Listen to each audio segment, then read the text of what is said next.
সূত্রের সাহায্যে 101-এর বর্গ নির্ণয় করো। তাহলে আমরা 101-এর বর্গ যদি সরাসরি বার করতে চাই তাহলে আমরা কি করব? তাহলে এই যে 101 তার হোল স্কোয়ার করলেই আমাদের উত্তর হয়ে যাবে। 101 হোল স্কোয়ার মানে হচ্ছে 101 গুণ 101 সমান সমান কত হয় সেটা লিখলেই আমাদের উত্তর হতো, কিন্তু এখানে বলেছে সূত্রের সাহায্যে করতে হবে। তাহলে এখানে আমরা একটা সূত্র ব্যবহার করব। তার আগে আমরা লিখি 101 হোল স্কোয়ার। এই 101-কে আমরা এইভাবে লিখতে পারি 100 প্লাস 1 হোল স্কোয়ার। তাহলে আমরা একে অনেক রকমভাবেই লিখতে পারি। আমরা লিখতে পারতাম 99 প্লাস 2, আমরা লিখতে পারতাম 98 প্লাস 3, বা অন্য কোনো সংখ্যা আমরা দুটো করে লিখতে পারতাম।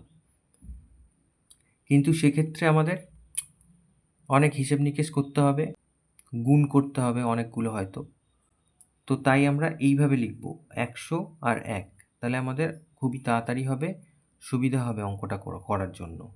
কারণ 100-এর বর্গমূল করা খুবই সহজ, আর 1-এর বর্গমূল করা তো আরও সহজ। তাহলে এবার আমরা একটা সূত্র লিখব। কি সূত্র লিখব?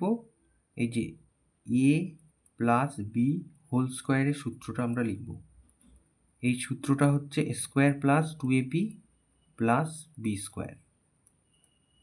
যারা জানে না তাদেরকে এই সূত্রটা জেনে রাখতে হবে, তবেই অঙ্কটা করা যাবে। তাহলে এইবার এই 100টাকে আমরা a ধরবো আর 1টাকে b ধরবো, সেই হিসেবে সূত্র লিখব। তাহলে a স্কোয়ার ছিল, তাহলে আমরা লিখব 100 স্কোয়ার প্লাস 2, a মানে 100 আর b মানে 1, আর প্লাস দিয়ে লিখব b স্কোয়ার মানে 1-এর স্কোয়ার। তাহলে এবার 100-এর যে স্কোয়ার বলেছে তাহলে তার মানে 100-র বর্গ। তাহলে 100-র বর্গ করা সহজ। তাহলে 1 1-কে 1 আর দুটো শূন্য আছে, তাহলে 4টে লিখব। আর এখানে হচ্ছে এই যে টোটালটা গুণ করলে 2 100 200, আর তার সাথে 1 গুণ করলে 200, আর এদিক থেকে আছে 1 1 1-কে 1। তাহলে এই তিনটে আমরা যদি যোগ করে দিই তাহলে কত হবে? 1 0 2 0 1।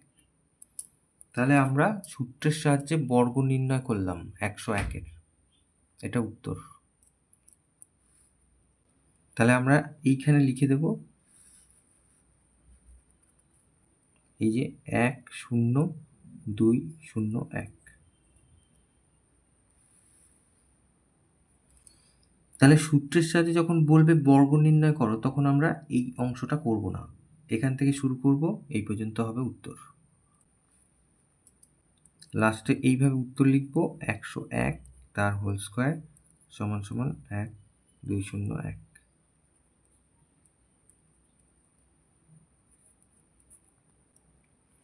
এবার যদি আমরা আর একটা অঙ্ক দেখি, ধরা যাক 51 তার স্কোয়ার করতে বলেছে, এটাও সূত্রের সাহায্যে করতে বলেছে। তাহলে এই ক্ষেত্রেও আমরা এমন দুটো সংখ্যা ধরব যাতে আমাদের সুবিধা হয় হিসেব করার জন্য। তাহলে 50 প্লাস 1, এটাই সবচেয়ে সুবিধাজনক। তাহলে এরম লিখলাম। তাহলে এই ক্ষেত্রে এ হচ্ছে 50 আর বি হচ্ছে 1। তাহলে এই যে 50 স্কোয়ার প্লাস 2, এটা এ এটা বি প্লাস বি স্কোয়ার।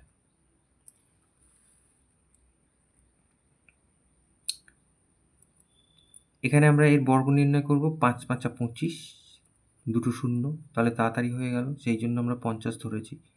আর 50 দুগুণে 100 100 1-কে 100 আর প্লাস 1। তাহলে এই তিনটে এবার আমার যোগ করলেই হয়ে যাবে। তাহলে 2601, এটা উত্তর। তাহলে এবার আমরা কি লিখব?